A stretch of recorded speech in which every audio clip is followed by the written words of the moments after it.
How to fix Snapchat add-in friends problem. First thing, open the settings on your phone, go to the apps manager, open the apps like this. Now on this page you will find all the apps that you have on your phone.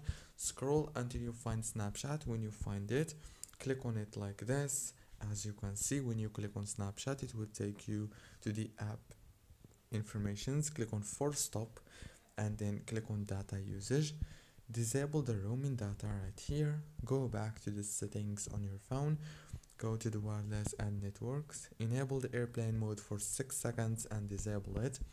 After that, go back, and now all what you want to do next is go to the Play Store, search for Snapchat and update it.